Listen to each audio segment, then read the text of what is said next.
Hello guys, welcome to N.Y.O podcast. It's Chrissy T here on this side. We're here in Reading, Pennsylvania, Clipper Madness Barber Battle, and I have another lady barber here with me. What's your name? Emily? Okay, did you compete today? Yeah, I did. So I entered into Fast Fade, which is what I came to compete in, and then somebody didn't show up for haircut and beard, so I took their spot. Real brave. Yeah. How old are you? 32. Nice to meet you. Where are you from? Reading, PA. Here? Yeah. Okay, wow. What's the name of the barbershop? I work at Whiskers Barber Company in Exeter. How long you been doing barber? I've been doing hair for 10 years, but I've been doing men's barbering for 5. Cosmetology, all around? Or Yep, I worked in a salon for 5 years and kind of just got burnt out doing it and got told I couldn't do men's hair. I had a bunch of Spanish friends, and they're like, "You're not touching my hair. You're not my barber." And I'm like, "I can do it."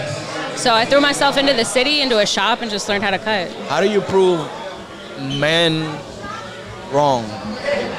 You ever had that experience where you somebody works in the barber shop and they see you as a female like that?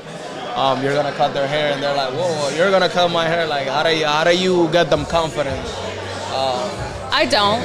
I let them sit there and sweat bullets until I'm done.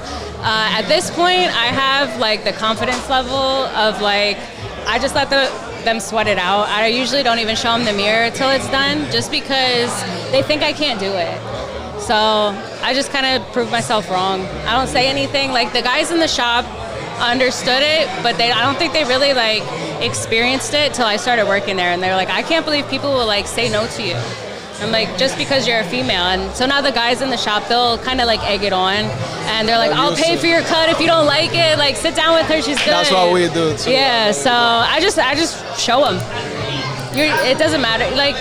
They get bent out of shape about it, and I know I can cut well, so it doesn't really bother me. It used to in the beginning, but that was my fuel to just kind of prove them wrong. Right.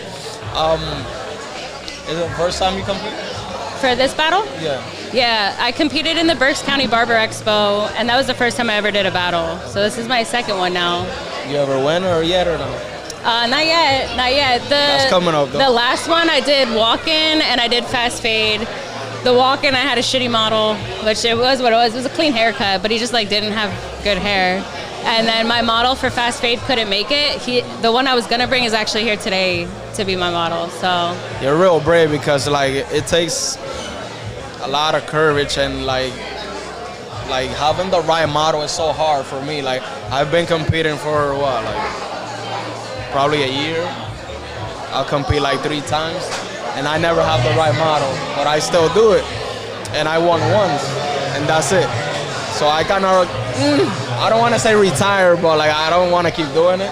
For me, it's just fun. It's so tough to find a model with the right head, with the right sculpt, with the right hair texture. Up. So it's that shows up, responsible. So it's totally hard. So what's next for you? What do you want to keep doing as a barber instead of everything cosmetology? Lately, I've kind of hit a weird spot, and I think I want to start getting into the SMP and tattooing. Nice. And just a lot of money into. Yeah, just kind of. I got a little bit burnout just doing the same shit every day. So I started doing the battles, and that's fun, but it doesn't. I needed more of an income. What do you do to promote yourself besides social media? What do I what? Besides social media, what do you do to promote yourself? Just networking. Just everywhere I go. I got 3 kids. I'm a mom by myself.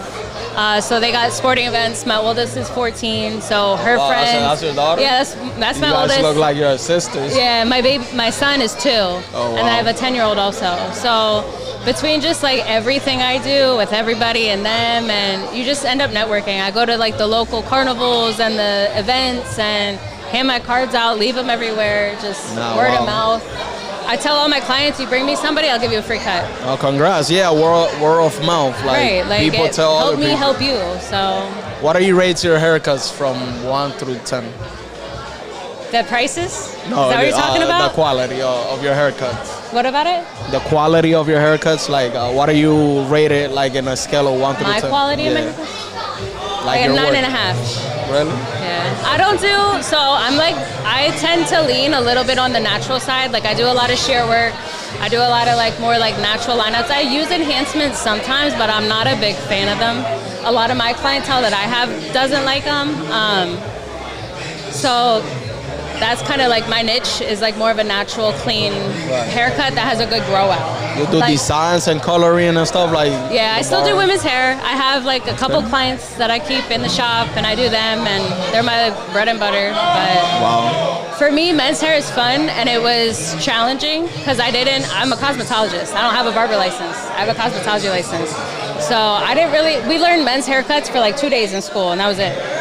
So everything that I do was all self-taught. It was just me throwing myself into it. In the real world, you have to go practice out. Like, it's not in school. Yeah. They always say you don't learn in school. So, I mean, what else you got? As like future plans, like. I do bodybuilding, so I'm trying to enter into a bodybuilding competition by next year. Wow. Yeah, so that's like my other little. That's like your hobby besides barbershop. Yeah, that's my therapy. That's what keeps me mentally here. This is my like creative outlet. Healthy too, because you know us barbers, like we don't really have much time to be eating, taking breaks and stuff like that. But it honestly, it's helped me with like being behind the chair too, like with my back, with my wrists, with my shoulders. Like I'm short. I'm 4'11", so I'm cutting like this all day long, and like since I started working out, your share high, right? Yeah, I gotta get my clients to like slouch, but. Since I started working out, it helps out a lot with just like your overall health behind the chair. Because I don't schedule breaks. Like I take a break if I have time. If not, I eat when I get home. Like. Nah, that's cool. Yeah. Now give people your social media so they can get to meet you. Yeah. Yeah, the social media is like a big part of it. Your social media is what?